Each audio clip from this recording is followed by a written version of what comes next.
Hi, I'm Chuck Dorsett for Weaver Leather Supply. We're leather crafters. We've got to have a leather shop apron. Absolutely.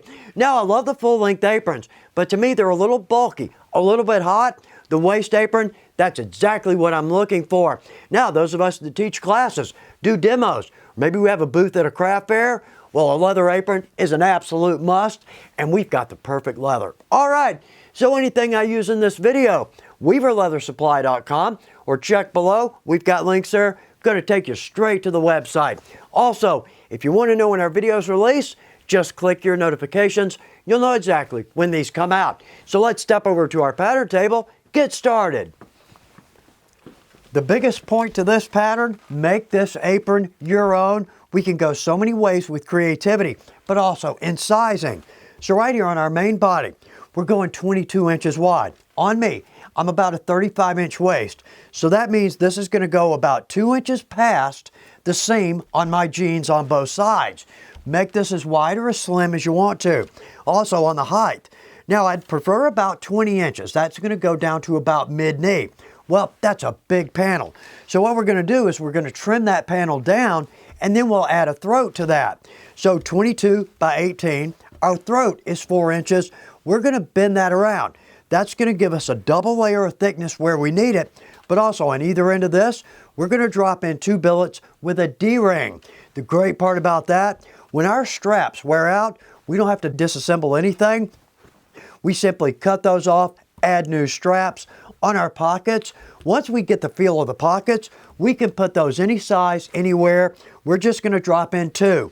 One on each side, one for my knife, one for my pins. All right, so let's step over to our digital pick. On our main body, 22 wide by 18 tall, and we've got the placement for our 2 pockets there. Now, one cool thing about this, right along the bottom, we're going to do our best to cut a natural edge. That's going to look good. Now, over on the balance of our pieces, our throat, 22 wide by 4 inches. Now we're going to drop in 4 holes either end for our billets. We're going to cut 2 of our pockets, 2 of our billets, and then on our lace we're going to cut 2 here. Now, we're going 3/8 of an inch, simply because a 1/4 inch to me is just not enough. We're going to be using this, we're going to be tying it in a knot. Well, 1/2 inch is a little too wide. Let's split the difference. Go with 3/8 of an inch. And again, we're going about 30 inches there. So cut that as long or as short as you need. All right, let's step over to our main table, cut some leather. I think we have the perfect leather for our apron. This is our cypress. It's a milled veg tan, 4 to 5 ounce. Got a little bit of thickness to it, but because it's milled, it's a very supple leather. This is going to drape very well. Now we have this in double shoulders, good for us crafters, and 5 beautiful colors. In fact, the green, we've seen this in a project. So with this, we've got our pattern. Now I've transferred this over to our pattern sheeting. Makes a good pattern, easy to mark, easy to cut, but durable. Now, I want to use a good natural edge across the bottom. So I'm going to come in to about right there. Let's come in just a little bit from that edge, a little bit thinner, a little bit softer. Let's come over. Okay, good. Now with this, we don't necessarily have to scribe the full line on a larger panel. Let's just make a small mark. Good. Then let's mark our corner. And the same over here.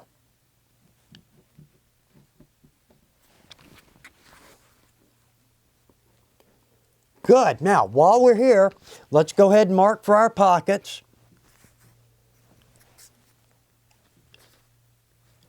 Good. All right, let's cut this piece out. Now, new blade or sharp blade every time, absolutely, but it's most important when we're going over to a more supple leather. We need to make sure we get a very good, very clean cut. And that's exactly what we were looking for. Okay, let's readjust our leather here, cut the balance of our pieces. One of the problems with the softer leathers is that it looks like we've got a beautiful straight edge there. Actually, we just cut it. We know we do. But when we put our straight edge against that, I don't know if the camera can see that, but now it's bowed out. So let's do this. Let's pull that in up against our straight edge. Yeah, there we go. Now let's come in and mark. So I'm going to do the same thing. I'm going to mark my 4 corners and then mark for our holes.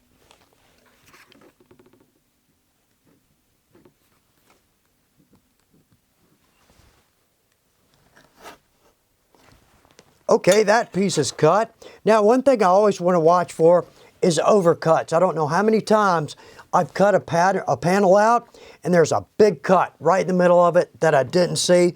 That whole piece is wasted. Now, we're going to need our lacing.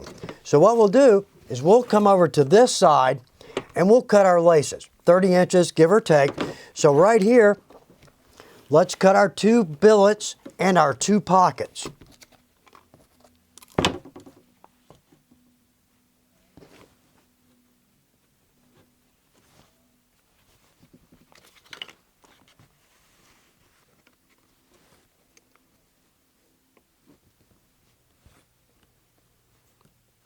Those are cut and marked. Okay, one more quick reset. Let's cut our lace.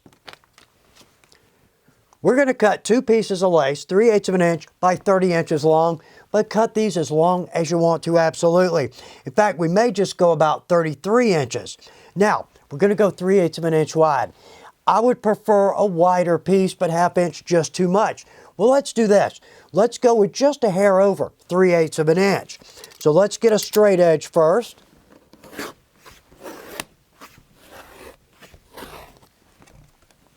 Good, we've got that. In fact, let's go ahead and trim this piece off because that's a good point right there. We've got a nice big panel left to work with, but also right here, basically, that's our scrap. In fact, we'll include that piece in there. But all told, that's actually a pretty nice piece of lace. And right here, rough edges or natural edges, I can never have enough of those. Okay, so let's come over about 3/8, maybe a hair more, and let's cut 2 pieces.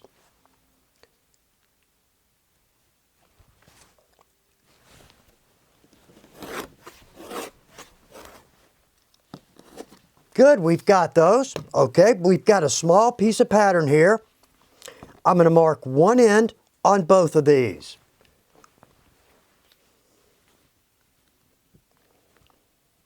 All right, let's step over to our punch table, punch some holes, and some round end punches. All of our holes are rivet holes, so we're going to go with the second to the smallest tube on our revolving punch. I'd almost like to go with the smallest, because with a softer leather, if we can get that snug around the throat of the rivet, that's going to be our best bite. Now, a revolving punch, in my opinion, the best punch for the money in the business. It's a good solid tool, and we've got replaceable tubes in that. So right here on our billets, we've got 2 holes each in both pieces.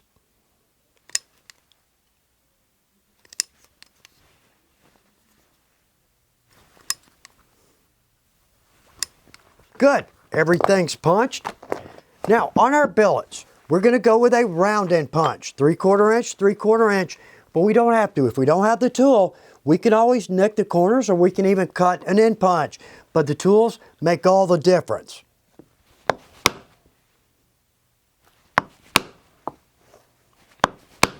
Okay, now on our smaller straps, again, we don't really have to do anything here. Let me see, there we are. We don't have to do anything here because these are going to bend around. We'll never see them. But if we have the tool, let's use the tool. Now, we go all the way down to a 3/8 of an inch in a round end, but I'm going to bump that up a little bit. I'm going to come up to a 1/2 inch. And there we go. Nice touch. All right, let's step back over to our main table, get ready to sew. Let's start here with another nice touch. We're going to use a corner knife. Now, this isn't a dry punch, it's a knife. We don't have to use a mallet, but this is a game changer. In fact, we've got 6 sizes at Weaver. We're going to go with the 25 millimeter. So let's just round corner both bottom corners on our pocket.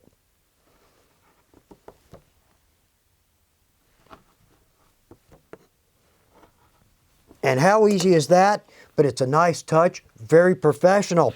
Okay, let's roll out our main body. We're going to sew this on our Weaver 303. We don't have to use a machine. We can absolutely hand sew this and it's going to look good. Well, if we don't want to hand sew, we can always lace. That too will look nice. So on our pockets, we've got our 2 marks here and here. We're just going to line those right up there. So let's go with our double-sided tape. We've got this in multiple widths. This is a game changer. Oddly strong. So on these pieces, let's drop in our tape on 3 sides. We can always be a little more efficient. Just use smaller pieces. We just need these to stay where they are while we drop in a stitch line.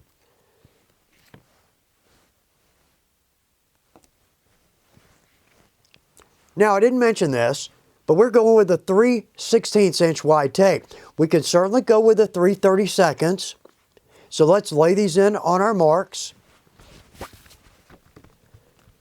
And those look good. Okay, with our straight edge, we're going to come in 5/8 of an inch from our top edge. That's a little more than we would typically go, but we're going to do something nice. We're going to give this a nice rustic touch. So let's come up 5/8 of an inch all the way across, and let's scribe in our line.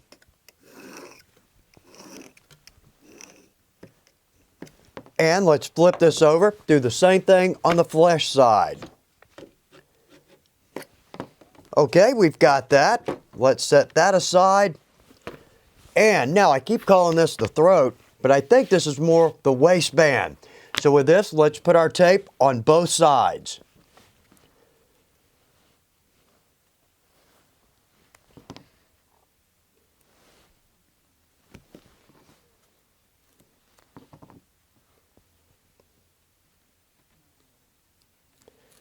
Good, we've got that. Okay, so on the front and the back, we're going to lay this in right to our scribed line.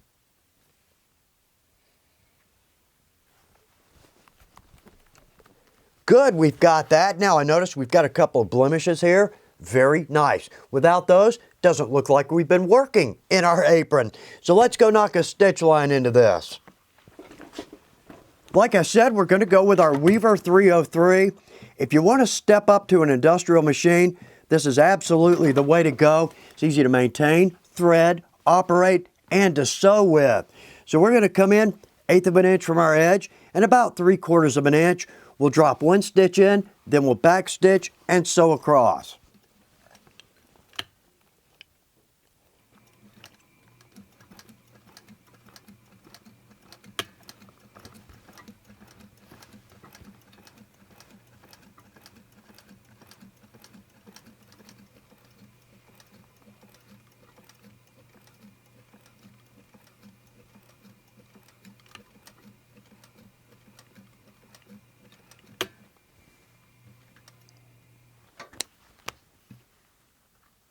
And we've got a good looking stitch line. One of the great things about the 303 is we can slow this down. So those of us that are not production shop sewers, no issue with the speed. So now in our pockets, I'm going to do exactly the same thing. We'll start in about 3/4 of an inch. We'll back stitch and I want to step over the throat of that pocket.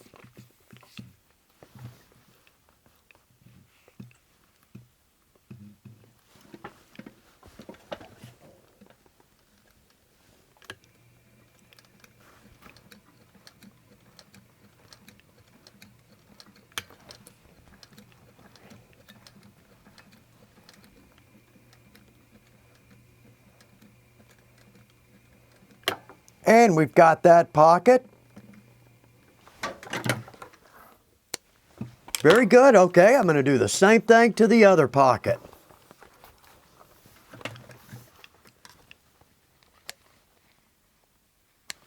We've got that. That looks good. Okay, back to our main table. At this point, all we have to do is drop in our 2 billets with a D-ring and our lacing. But we've got this nice torn edge across the bottom. How about we add one more detail that's going to make this look a little more rustic? So let's start with our straight edge. And I'm going to find my center. It's right here, 11 inches, 22. So with our leather marking pen, I'm going to make a mark every 3/4 of an inch all the way out.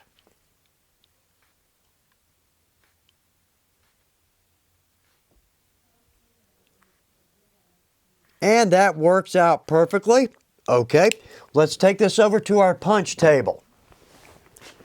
We've got marks for one set of holes, but we're actually going to punch two sets. We'll need one below our stitch line and one above. That's why we gave that a little extra room there. Now we're going to use 1/4 inch lace, but a 3/16 or a 1/4 inch hole, that's going to be a big hole. It's going to be more hole than lace. Where I'm going with that is let's go with our 1/8 of an inch. So I'm going to punch one hole, good, right below our line, and then one right above it.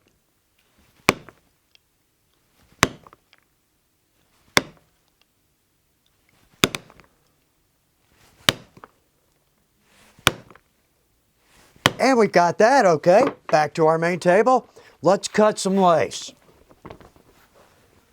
Let's go back to the piece of leather we cut off to cut our longer laces for our apron. So right here, I want 1/4 inch lace, but really this is going to stretch some. So let's go a little bit wider. Then we can pull this. It's going to give us a little bit more length. But again, cutting a softer leather, getting a consistent line across there can be a little bit tough, but also sharp blade or new blade every time on this. So let's cut two at a little bit more than 1/4 of an inch. We've got those two, okay, on both ends. Let's cut a point.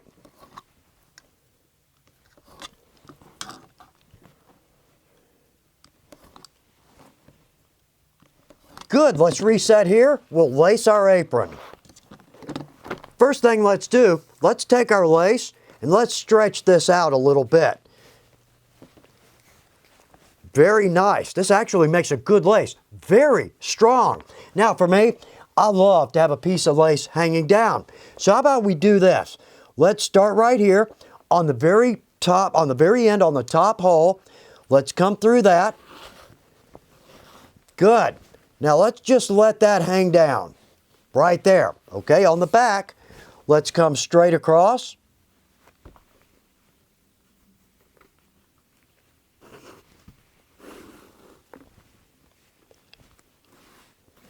Okay, now over to the next hole. Same thing.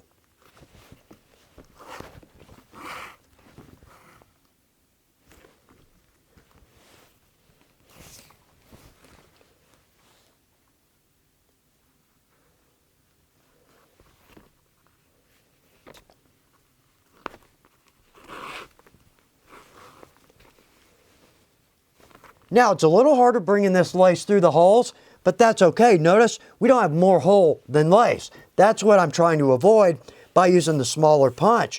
Okay, I'm going to work my way across to our center hole.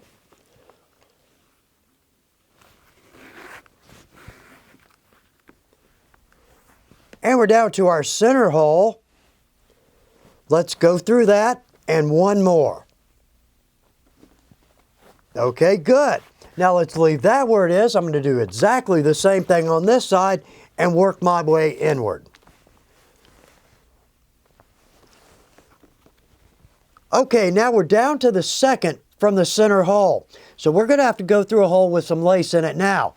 Let's use what's called a permalock needle. It's one of the best inventions in leathercraft, hands down. We've got a taper on the end of our lace. That's basically a tube with a threaded throat. So let's just screw that right up on the leather. Screw that down hard. Good. That's got a good bite to it now.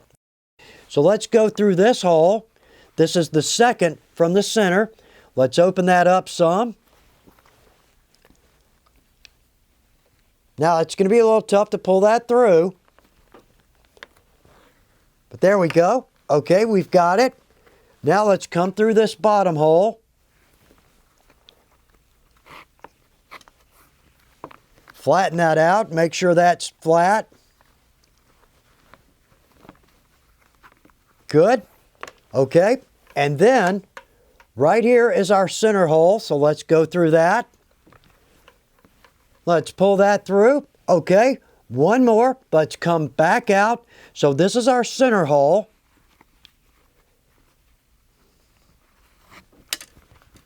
And one more. Let's come back this way and go through that top hole. Okay, we've got that through. So now on our back, I'm just going to run my lace up under those three pieces.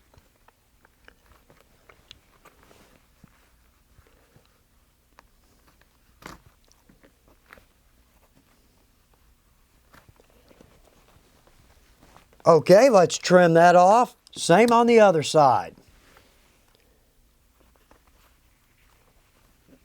And we've got that side. Okay, let's trim that.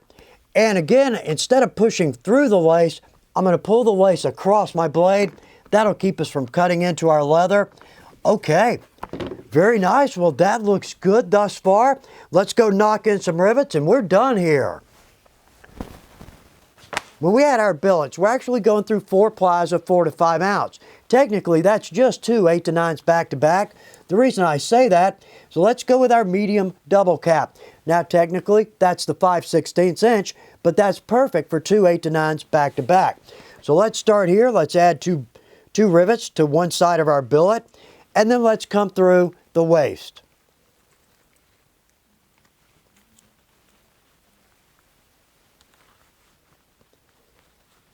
And there we go, that fits in there nicely. Now at this point, let's don't forget the D-ring. I've done that so many times. Let's add that. Now let's bring this back over. Everything's lining up nicely. We've got a good pattern. Good, there we are. Okay, let's use our setter. This is from our 4-piece setter set. We could set all kinds of things with this. We've got a concaved in on one end. And the same on the other side.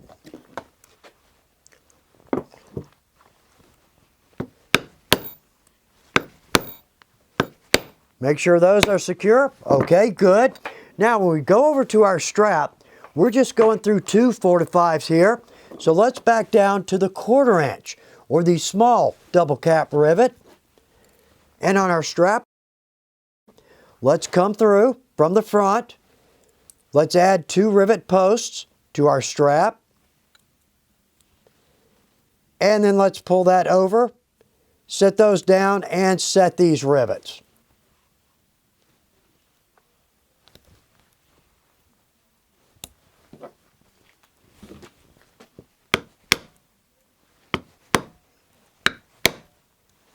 Good, same on the other side.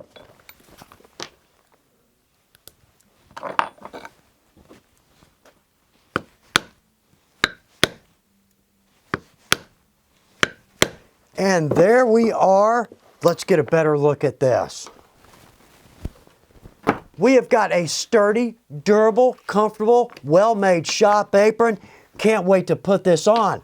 Now on the creative side, so many ways we can go to make this our own. Here's one option. Let's take our pockets and our waistband. Let's reverse those. Flesh side out. We've got a different color and a different texture. Maybe a braid on our pockets. And on the pockets, any size, any place. Let's make this our own. Now, how about fit? Oh, I like that. Perfect. Couple of pins in my knife. That's exactly what I need when I'm in my shop. And the D-ring. I mentioned we're going to put in a D-ring so we can replace this strap as needed, but also that's a nice place to clip a set of keys or whatever we want to add to our work apron. Okay, one more point. Here's my apron that I think I made somewhere around 20 to 25 years ago. In fact, there's a hint. That's a Jiffy rivet. I have not used one of those in about 25 years, and that is still going, and I expect the absolute same thing from this beautiful apron. I'm a little bit surprised, and here's why. When we're in our shop, we're bending over, we're stooping down, we're sitting down. An apron can be a little bit of an issue. Absolutely not here. This is comfortable. I hope you have a great time making your apron. I hope it's beautiful, and I hope it lasts just as long as my old apron. Good luck with your projects.